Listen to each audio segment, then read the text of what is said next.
प्यारे छात्रों, आपके वीडियो के क्रम में अल्कोहल मैंने आपको पढ़ाया है और फेनॉल पढ़ाया है और ज़्यादातर प्रयास है कि जो अभी एग्ज़ाम आएंगे उसमें आपको क्वेश्चन मिलें।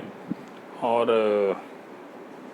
नो डाउट ये जो पढ़ रहे हैं आप, इससे काफ़ी कवर होगा, इंटरमीडिएट भी कवर होगा और बीएससी भी कवर होगा। तो जो इंटर के हमारे छात्र हैं, फाइनल ईयर के, जो एग्ज़ाम में अभी बैठने जा रहे हैं, उनके लिए भी ये वीडियो बेहद उपयोगी है। और चांस की बात कि बीएससी पार्ट 2 का जो कोर्स है, पुराना वाला जो अभी हम पढ़ा रहे हैं, वो एकदम इंटरमीडिएट के कोर्स से थोड़ा सा जस्ट ऊपर, तो दोनों के लिए ही बेहद उपयोगी है।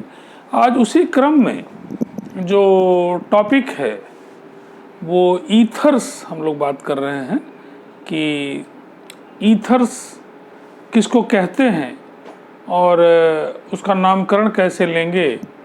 तो हम लोग शुरुआत करते हैं कि दो अल्काइल ग्रुप्स के बीच कौन है? O है। तो ऐसे कंपाउंड्स को हम क्या कहते हैं? ईथर्स कहते हैं। ये R और R dash may be same and may not be same. Same अगर है तो सिमेट्रिकल ईथर है, और अगर सेम नहीं है तो अनसिमेट्रिकल ईथर है। जैसे कि CH3 OCH3, मार्केट में इसको हम डाई मिथाइल ईथर कहते हैं। मार्केट नेम क्या है? Di methyl ether. और IUPAC नेम क्या है? IUPAC नेम में हम इसको अल्केन, अगर यहाँ पे ये ग्रुप नहीं होता सपोज, तब यहाँ क्या होता? अगर यह होता तो ये क्या कहलाता? मीथेन कहलाता। तो इस O के साथ हम इसको अटैच करेंगे तो ये होगा मिथॉक्सी और ये होगा methane. So this is called, this is the nomenclature IUPAC, methoxy methane.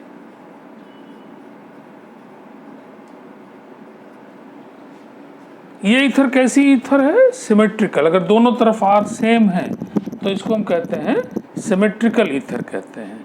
और अगर अनसिमेट्रिकल ईथर है, सपोज CH3O CH2CH3, तब इसका नाम क्या होगा? तब इसको हम मिथॉक्सी ईथेन कहें या इथॉक्सी मीथेन कहे, दैट इज इम्पॉर्टेंट है। तो इसमें याद रखना है कि हमको जो छोटा वाला R है O को हम उसके साथ लेंगे। तो ये मिथॉक्सी और ये हमारा क्या है? Ethane. So this is called methoxy ethane. This the IUPAC name. और मार्केट नेम में अल्फ़ाबेटिकल लेंगे हम। ये इसको हम बोलेंगे पहले ABCD में E आएगा। So this is ethyl methyl ether, this dimethyl ether. So इसी तरह से हम नामकरण करेंगे, है ना, जितना भी इस तरह से होगा। जो छोटा वाला ग्रुप है उसको हम O के साथ अटैच कर देंगे और उसको हम फिर मिथॉक्सी कर देंगे। अगर यहाँ इथाइल ग्रुप है और इधर 3 कार्बन है तो ओके, इथॉक्सी प्रोपेन हो जाएगा। सो दिस इज द नोमेनक्लेचर। अब इनके जो प्रिपरेशन है कि ईथर्स को कैसे हम बनाएंगे, और जो हम लोग यूज करते हैं diethyl ether maximum as a solvent या लैबों में यूज करते हैं। तो जो हम ईथर कहते हैं, इट मीन्स कि this is the di ethyl ether. कुछ चीज़ें कस्टमरी हैं, जैसे में अल्कोहल कहते हैं तो अमूमन alcohol means ethyl alcohol.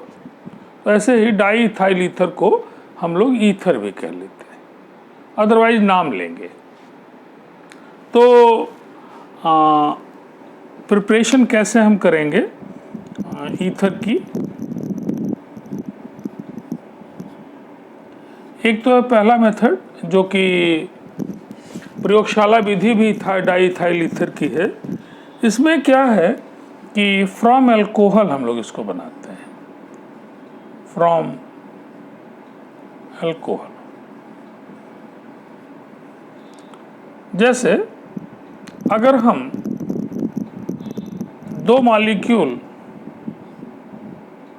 CH3 CH2OH ethanol अगर लें और इसको एक dehydrating agent like concentrate H2SO4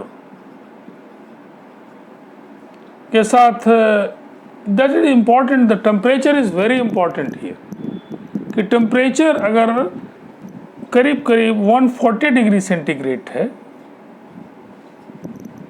kelvin में अगर आपको चाहिए तो 273 इसमें जोड़ लीजिए, और तब एक मॉलिक्यूल वाटर का यहाँ से निकल जाएगा और दो मॉलिक्यूल आके आपस में जुड़ जाएंगे, और क्या देगा ये देगा आपको C2H5O C2H5 di ethyl ether, और एक वाटर मॉलिक्यूल यहाँ से निकल गया है।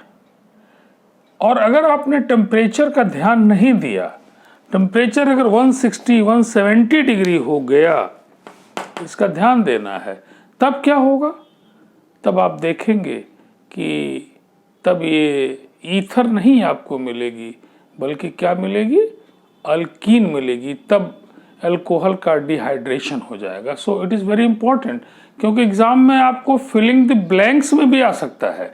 अल्कोहल दे के कहाँ के H2SO4 दिया है और टेम्परेचर आपको 170 दे दिया है, तब आपसे प्रोडक्ट में पूछ सकता है, और अगर आपको ये ध्यान नहीं रहा तब आप एलिमिनेशन प्रोडक्ट नहीं लिखेंगे, और तब फिर क्या होगा कि गलत हो जाएगा। तब आप ईथर अगर लिखेंगे तो गलत हो जाएगा।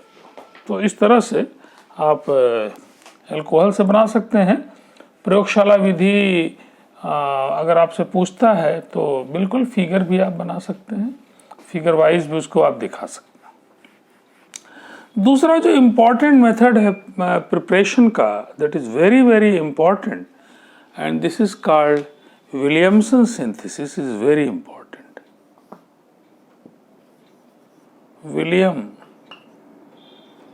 Williamson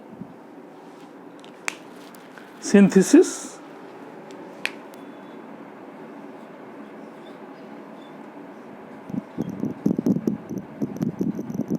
this is important for the exam, very very important. इसमें क्या है, इसमें RONA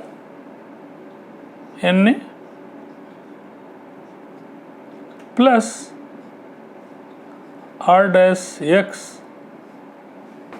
और ये आपका इज वेरी सिंपल, इसको आप गर्म करेंगे तो माइनस NaX निकल जाएगा और देगा आपको ROR'। लेकिन इसमें क्या है कि RONA कैसे पाएंगे? अगर आपको कन्वर्जन करता है बनाने के लिए, तो RONA का रिएक्शन आप पहले पढ़ चुके हैं। RONA अगर आपको बनाना है, this is called sodium alkoxide, this is called sodium alkoxide, sodium alkoxide. और ये आपको पता है क्या है, R-X क्या है? अल्किल हैलाइड है, अल्किल हैलाइड। ये आपका क्या है? Ether.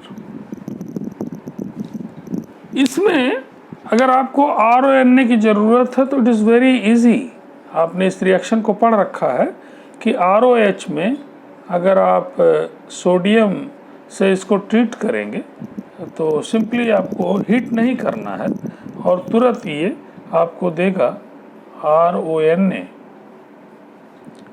And plus half H2। Now this RONA you can use here, यहाँ आप इसका क्या कर सकते हैं? यूज़ कर सकते हैं। और किसी भी एग्ज़ाम्पल के लिए आसानी से आप कोई भी एग्ज़ाम्पल ले सकते हैं और जैसे यहाँ पे CH3 ले सकते हैं, यहाँ भी CH3 ले सकते हैं, यहाँ पे अलग अलग भी ले सकते हैं। This R and R dash may be same and may not be same. अगर ये सेम है तो आपको यहाँ पे सिमेट्रिकल ईथर मिल जाएगी, अगर ये सेम नहीं है तो ये क्या हो जाएगा, अनसिमेट्रिकल ईथर हो जाएगी। तो इससे आप दोनों तरह की विलियमसन सिंथेसिस से दोनों तरह की ईथर आप क्या कर सकते हैं, बना सकते हैं। That is very very easy and very important method this, लेकिन there is some limitation. What is the limitation? कि अगर आपके पास अल्किल हैलाइड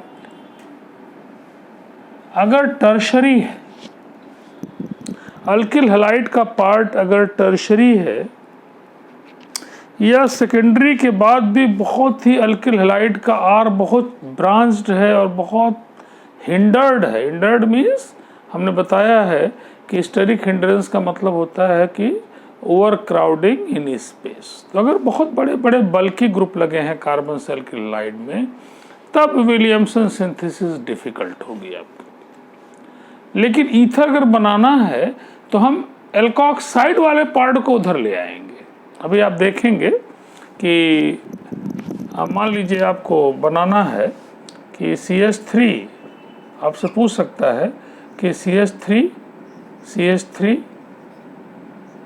CH3 और आपको बनाना है सपोज OCH3। अगर इस कंपाउंड को बनाना है तब आपको इसका ध्यान रखना होगा कि जो अल्किल हैलाइड है वो टर्शरी आप नहीं लेंगे, है ना, टर्शरी अल्किल हैलाइड आप नहीं लेंगे। और मैं देखता हूँ, लगता है कि वो जो पेन है कुछ धोखा दे रही है। 1 मिनट का जरूर थोड़ा सा वो हो रहा है, ये चल नहीं रही है तो थोड़ा सा परेशानी मुझे आ रही है। और मैं देखता हूँ कि क्या हो सकता है। तो ये दिक्कत हो सकती है और ठीक है। अभी मैं देख रहा था कि ये जो पेन है थोड़ा सा व्यवधान आया है, ये पेन चलने में थोड़ी दिक्कत कर रही है। ये पहले से ही तैयारी नहीं हो पाई है इसकी, इसमें मैं, लेकिन इवन देन मैं बोल रहा हूँ, कोशिश कर रहा हूँ कि इसी पेन से ये वीडियो पूरी हो। अगर आपने इसको बनाने के लिए अगर आपने ये ले लिया CH3 CH3 सपोज आपने ये ले लिया Cl ले लिया और CH3 ONA ले लिया, तो आप सोचेंगे कि NaCl यहाँ से निकल जाएगा और आपको डिज़ायर्ड प्रोडक्ट मिल जाएगा, but this is not possible. अगर आप चाहते हैं कि इससे ये प्रोडक्ट बनेगा, इट इज़ नॉट पॉसिबल, तब ये नहीं मिल पाएगा आपको, इम्पॉसिबल होगा। तब क्या करेंगे हम? तब इसको बनाने के लिए हम लोग दूसरे मेथड का इस्तेमाल करेंगे कि इसी में हम लोग टर्शरी ब्यूटाइल हैलाइड हम लोग नहीं लेंगे, हम लोग इसको अल्कोहल वाले पार्ट में ले लेंगे। कि अगर हम ये ले लें CH3 CH3 और ONA ले लें, अगर अल्कोहल से हम लोग इसको बना सकते हैं इजीली Na के द्वारा, और इसमें हम लोग CH3Cl ले लें और गरम करें तो इज़ वेरी इजी, NaCl यहाँ से निकल जाएगा और आपको डिज़ायर्ड प्रोडक्ट जो है CH3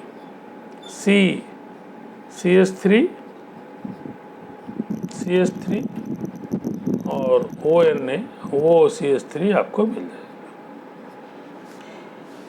अगर आपने इसको टर्शरी ब्यूटाइल हैलाइड ले लिया और जैसा अभी मैंने दिखाया है कि आपका